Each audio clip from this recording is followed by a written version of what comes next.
ഇപ്പോൾ ദൃശ്യങ്ങളിൽ കണ്ടുകൊണ്ടിരിക്കുന്നത് റോഡ് മാർഗം അദ്ദേഹത്തിന്റെ വാഹനവ്യൂഹം സഞ്ചരിക്കുന്നത് സ്ക്രീനിന്റെ ഒരു വശത്ത്, മറുഭാഗത്ത് അല്പസമയം മുൻപ് നടത്തിയ വ്യോമ നിരീക്ഷണത്തിന്റെ ദൃശ്യങ്ങളായിരുന്നു.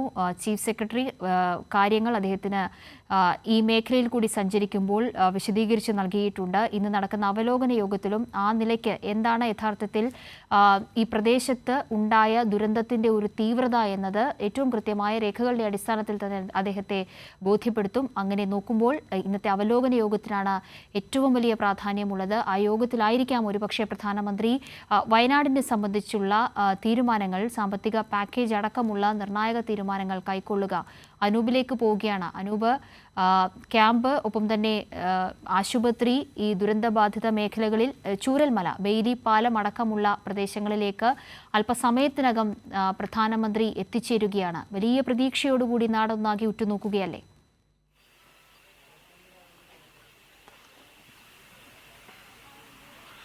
തീർച്ചയായും ആ രീതിയിലാണ്. ഇപ്പോൾ അല്പസമയം മുമ്പ് മേപ്പാടി ടൗണിൽ നിന്നും അദ്ദേഹത്തിൻ്റെ വാഹന വ്യൂഹം ഇപ്പോൾ ചൂരമല ഭാഗത്തേക്ക് കടന്നുപോയി. ചൂരമല ഭാഗത്തേക്കുള്ള റോഡിൽ പരിപൂർണമായ നിയന്ത്രണമാണ് ഇതുമായി ബന്ധപ്പെട്ട് ഏർപ്പെടുത്തിയിട്ടുള്ളത്. ചെറിയ റോഡാണ്. അതുമാത്രമല്ല ഒരു അല്പം ദുർഘടമായ ഒരു പാത കൂടിയാണ് ഈ ചൂരൽമലയിലേക്ക് ഇവിടെ നിന്നുള്ള പാത. അത് അല്പസമയത്തിനകം തന്നെ ചൂരൽമലയിലേക്ക് അദ്ദേഹം എത്തിച്ചേരും എന്നാണ് നമുക്ക് മനസ്സിലാക്കാൻ സാധിക്കുന്നത്. അല്പസമയം മുൻപാണ് ഇവിടെ നിന്ന് മേപ്പാടിയിൽ നിന്ന് ചൂരൽമല റോഡിലേക്ക് അദ്ദേഹത്തിൻ്റെ വാഹന വ്യൂഹം എത്തിയത്. അവിടെ നിന്ന് മുകൾ ഭാഗത്തേക്ക് ഇപ്പോൾ പോവുകയും ചെയ്തു. നേരത്തെ വ്യോമമാർഗം ഈ സ്ഥലം നിരീക്ഷിച്ച അദ്ദേഹത്തിന് ഇനി ആ സ്ഥലത്ത് എന്താണ് സംഭവിച്ചത് എന്നത് സംബന്ധിച്ച്, അതിൻ്റെ ആഘാതം സംബന്ധിച്ച് അത് തിരിച്ചറിയാൻ സാധിക്കും എന്നാണ് നമുക്ക് മനസ്സിലാക്കാൻ സാധിക്കുന്നത്. അത് ബെയിലി പാലത്തിൽ ൂടെ ചൂരൽമലയും അതോടൊപ്പം മുണ്ടക്കൈയും ബന്ധിപ്പിക്കുന്ന ബെയിലി പാലത്തിലൂടെ, സൈന്യം നിർമ്മിച്ച ബെയിലി പാലത്തിലൂടെ അദ്ദേഹം മറുവശത്തേക്ക് കടക്കും. അവിടെ വെച്ച് ഈ എഞ്ചിനീയറിംഗ് ടീമിനെ ഉൾപ്പെടെയുള്ള, ആർമിയുടെ എഞ്ചിനീയറിംഗ് ടീമിനെ ഉൾപ്പെടെയുള്ളവരെ കാണുമെന്നും നമുക്ക് മനസ്സിലാക്കാൻ സാധിക്കുന്നു. അതിനുശേഷം തിരിച്ച് മേപ്പാടിയിലേക്ക് എത്തിക്കുകയും മേപ്പാടി ടൗണിന് തൊട്ട് സമീപത്തുള്ള സെൻറ്റ് ജോസഫ് വുമൻസ് സ്കൂളിലേക്ക് എത്തുകയും അവിടെയുള്ള ക്യാമ്പിൽ സന്ദർശിക്കുകയും മുണ്ടക്കൈ ഭാഗത്തുനിന്നും ചുരമല ഭാഗത്തുനിന്നും ആ മേഖലയിലേക്ക് മാറ്റിപ്പാർപ്പിച്ചവരെ അല്ലെങ്കിൽ ഇവിടേക്ക് കൊണ്ടുവന്നവരെ ദിവസങ്ങളായി ഈ ക്യാമ്പിൽ കഴിയുന്നവരെ അദ്ദേഹം സന്ദർശിക്കും. അതിനുശേഷം വീണ്ടും ഇവിടെ നിന്ന് പുറപ്പെട്ട് മേപ്പാടിയിൽ തന്നെയുള്ള വിംസ് മെഡിക്കൽ കോളേജിലേക്ക്, സ്വകാര്യ മെഡിക്കൽ കോളേജിലേക്ക് അദ്ദേഹം എത്തും. അവിടെയാണ് കൂടുതൽ പേർ ചികിത്സയിൽ കഴിയുന്നതും. പ്രാഥമിക ഘട്ടത്തിൽ അവിടേക്കാണ് ഈ മേഖലയിൽ നിന്ന് ആളുകളെ രക്ഷപ്പെടുത്തി കൊണ്ടുപോയി ചികിത്സ നൽകിയതും മറ്റും. അവിടെ ഇത്തരത്തിൽ കഴിയുന്നവരുടെ ബന്ധുക്കളെയും അതുപോലെ ആ ചികിത്സയിൽ കഴിയുന്നവരെയും അദ്ദേഹം സന്ദർശിക്കുമെന്നാണ് മനസ്സിലാക്കാൻ സാധിക്കുന്നത്. അതിനുശേഷമായിരിക്കും കൽപ്പറ്റയിലേക്ക് എത്തുക. കൽപ്പറ്റയിൽ എത്തിയാൽ അവിടെ അവലോകന യോഗം നടക്കും. അതിൽ മുഖ്യമന്ത്രി സംസ്ഥാനത്തിൻ്റെ ആവശ്യങ്ങൾ അദ്ദേഹത്തിന് മുന്നിൽ വെക്കും എന്നാണ് നമുക്ക് മനസ്സിലാക്കാൻ സാധിക്കുന്നത്. അതോടൊപ്പം ചീഫ് സെക്രട്ടറി ഈ സ്ഥലത്ത് സംഭവിച്ച സംഭവവികാസങ്ങളെ സംബന്ധിച്ചൊരു പ്രസന്റേഷൻ അവതരിപ്പിക്കുകയും ചെയ്യും എന്നുമാണ് വിവരം. ഏതായാലും പുനരധിവാസത്തിനുള്ള സമഗ്രമായ പാക്കേജിൽ കേന്ദ്ര സർക്കാരിൻ്റെ ഇടപെടൽ, അതിനായി ആവശ്യമായ സഹായങ്ങൾ ഏതു വിധത്തിൽ നൽകുന്നു എന്നതാണ് സംസ്ഥാനം പ്രതീക്ഷിക്കുന്നത്. പ്രധാനമന്ത്രിയുടെ ഈ സന്ദർശനത്തിലൂടെ മരണം, നശിച്ച കൃഷി, കന്നുകാലി സമ്പത്ത്, ഭൂമിയുടെ അവസ്ഥ, വിദ്യാർത്ഥികളുടെ പഠനം, റോഡുകളുടെയും വീടുകളും റോഡുകളും എല്ലാം, അതും മറ്റു പല കെട്ടിടങ്ങളുമെല്ലാം അതിൻ്റെ എല്ലാം തകർച്ച തുടങ്ങി വലിയൊരു നഷ്ടമാണ് ഈ മേഖലയിൽ ഈ ദുരന്തം മൂലം സംഭവിച്ചത്. അതിൻ്റെ നഷ്ടത്തിന് തോത് പോലും കണക്കാക്കാൻ സാധിക്കാത്ത വിധമാണ് ആ ദുരന്തം ഇതിലൂടെ കടന്നുപോയത്.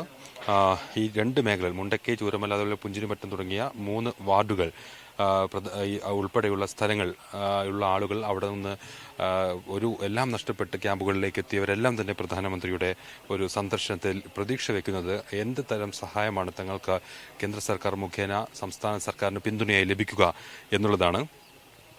നേരത്തെ തന്നെ ഇതൊരു ദേശീയ ദുരന്തമായി പ്രഖ്യാപിക്കണം എന്നൊരാവശ്യം സംസ്ഥാന സർക്കാർ മുന്നോട്ട് വെച്ചിരുന്നു. അതിതീവ്ര ദുരന്തമായും ദേശീയ ദുരന്തമായും പ്രഖ്യാപിക്കണമെന്നതാണ് സംസ്ഥാനത്തിൻ്റെ ആവശ്യം.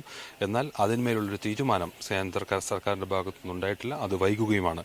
ഇതുവരെ കാണാത്തൊരു വലിയ ദുരന്തത്തിൽ ഇത്രയും പേർ മരണപ്പെട്ട, ഇത്രയും പേർക്ക് വലിയ അളവിൽ ദുരന്തം നേരിട്ട് ബാധിച്ചിട്ടും അതിൻ്റെ സമീപത്തുള്ളവരുമായുള്ള വലിയ ഒരു ജനത ആകെ ഒരു വലിയ പ്രതിസന്ധിയിൽ നിൽക്കുന്ന സമയത്ത് ഇത്തരത്തിലുള്ള പ്രഖ്യാപനങ്ങൾ ഏറെ സഹായകമാവും. അങ്ങനെയെങ്കിൽ മാത്രമാണ് ഈ വലിയ ദുരന്തത്തിൻ്റെ കെടുതികൾ അതിജീവിക്കാൻ നമുക്ക് ഒരു പരിധിവരെയെങ്കിലും സാധിക്കുക. അതിനായുള്ള ശ്രമങ്ങൾ സംസ്ഥാന സർക്കാർ നേരത്തെ തന്നെ ആരംഭിച്ചിരുന്നു.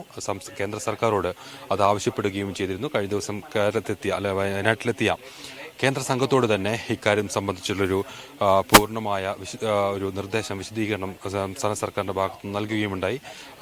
അത് ആ ദുരന്തത്തിൻ്റെ വ്യാപ്തി സംബന്ധിച്ച് കേന്ദ്ര പ്രതിനിധികൾക്ക് അത് വ്യക്തമാവുകയും ചെയ്തതാണ്. ഏതായാലും ഇന്നലെ കഴിഞ്ഞ ദിവസം തന്നെ ഈ സമിതിയുടെ റിപ്പോർട്ട് കേന്ദ്ര സർക്കാരിന് കൈമാറിയിരുന്നു. അതുമായി ബന്ധപ്പെട്ടുള്ള വിവരങ്ങൾ അതിനാൽ തന്നെ കേന്ദ്ര സർക്കാരിൻ്റെ മുന്നിലുണ്ട്. അതുകൊണ്ട് ഇതൊരു ദേശീയ ദുരന്തമായി പ്രഖ്യാപിക്കുകയോ സമഗ്രമായൊരു പുനരധിവാസ പദ്ധതി പ്രഖ്യാപിക്കുകയോ സംസ്ഥാന സർക്കാരിന് ഏത് വിധത്തിൽ സഹായം നൽകുന്നത് സംബന്ധിച്ച തീരുമാനമെല്ലാമാണ് ഏതായാലും പ്രധാനമന്ത്രിയുടെ സന്ദർശനത്തിന് ശേഷം സംസ്ഥാനം പ്രതീക്ഷിക്കുന്നത്. ഏറ്റവും പ്രധാനപ്പെട്ട കാര്യം അതുതന്നെയാണ്. കഴിഞ്ഞ കേന്ദ്ര ബജറ്റിൽ ബീഹാർ, അസം, ഹിമാചൽ, ഉത്തരാഖണ്ഡ് തുടങ്ങിയ സംസ്ഥാനങ്ങൾക്ക് പ്രത്യേക പ്രളയ സഹായം ആ ഘട്ടത്തിൽ കേന്ദ്ര സർക്കാർ അനുവദിച്ചിരുന്നു. വലിയ സാമ്പത്തിക സഹായം ഉൾപ്പെടെ ആ സംസ്ഥാനങ്ങൾക്ക് നൽകുകയുമുണ്ടായി. ആ രൂക്ഷമായ പ്രളയ സാഹചര്യം കണക്കിലെടുത്തായിരുന്നു അത്. എന്നാൽ ആ ഘട്ടത്തിൽ കേരളം സമർപ്പിച്ചിരുന്ന, നേരത്തെ നിരവധി ദുരന്തങ്ങളുടെ കടന്നുപോയ കേരളം സമർപ്പിച്ച 2400 കോടി രൂപയുടെ ഒരു സമഗ്ര പാക്കേജ് എന്നാൽ കേന്ദ്ര സർക്കാർ അവഗണിക്കുകയായിരുന്നു ഉണ്ടായിരുന്നത്. നിലവിലെ സാഹചര്യം കൂടി കണക്കിലെടുത്ത് ഈ ചൂരൽമല മുണ്ടക്കൈയൂർ ദുരന്തത്തിൻ്റെയും അതുമൂലം നേരിട്ട വലിയ നഷ്ടങ്ങളുടെയും ഒരു പുതിയ സാഹചര്യത്തിൽ ഈ പാക്കേജ് പരിഗണിക്കണം എന്നൊരാവശ്യം കൂടി സംസ്ഥാന സർക്കാർ ആവശ്യപ്പെടുന്നുണ്ട്, മുന്നോട്ട് വയ്ക്കുന്നുണ്ട്. അത് പരിഗണിക്കുമെന്നാണ് ഏതായാലും ഈ സ്ഥലം സന്ദർശിച്ചതിന് ശേഷം പ്രധാനമന്ത്രി അത് പരിഗണിക്കുമെന്ന് തന്നെയാണ് സംസ്ഥാനം പ്രതീക്ഷിക്കുന്നത്. ഉരുൾപൊട്ടൽ ദുരന്തബാധിതർക്ക് ഈ ദുരന്തം നേരിട്ട് ബാധിച്ചവർക്ക് മാത്രമല്ല ആ മേഖലയിൽ നിന്ന് ഇനിയുള്ള തുടർ ദുരന്ത സാധ്യതകൾ കൂടി കണക്കിലെടുത്ത് ആ മേഖലയിൽ നിന്ന് നിരവധി പേരെ മാറ്റിപ്പാർപ്പിക്കേണ്ടതായി മറ്റുമുണ്ട്.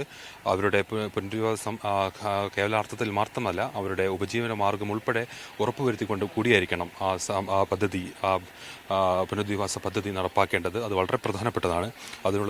അതിനായൊരു ടൗൺഷിപ്പ് ഉൾപ്പെടെയുള്ളൊരു പദ്ധതിയാണ് സംസ്ഥാന സർക്കാർ വിഭാവനം ചെയ്യുന്നത്. അതിന് സാമ്പത്തിക സഹായം മാത്രമല്ല മറ്റ് പല ഘട്ടങ്ങളിലായുള്ള കേന്ദ്ര സഹായം ആവശ്യമായി വരും. അതെല്ലാമാണ് സംസ്ഥാനം പ്രതീക്ഷിക്കുന്നത്. ഇതിന് അനിവാര്യമായ കേന്ദ്ര സഹായമാണ് എന്തായാലും സംസ്ഥാനം പ്രതീക്ഷിക്കുന്നത്. ഇന്നത്തെ സന്ദർശന ശേഷം ഈ ദുരന്തത്തിൻ്റെ വ്യാപ്തിയും ആഘാതവും മനസ്സിലാക്കിയ ശേഷം പ്രധാനമന്ത്രി അത് സംബന്ധിച്ചുള്ള തീരുമാനമെടുക്കുകയോ പ്രഖ്യാപിക്കുകയോ ചെയ്യുമെന്നാണ് സംസ്ഥാനം പ്രതീക്ഷിക്കുന്നത്. ഏതായാലും ഉരുൾപൊട്ടൽ അംഗീകൃത ദേശീയ ദുരന്തങ്ങളുടെ പട്ടികയിൽ ഉള്ളതാണ്. അതിന് മറ്റ് സാങ്കേതികമായ തടസ്സങ്ങളുണ്ടാകാനുള്ള സാധ്യതയില്ല.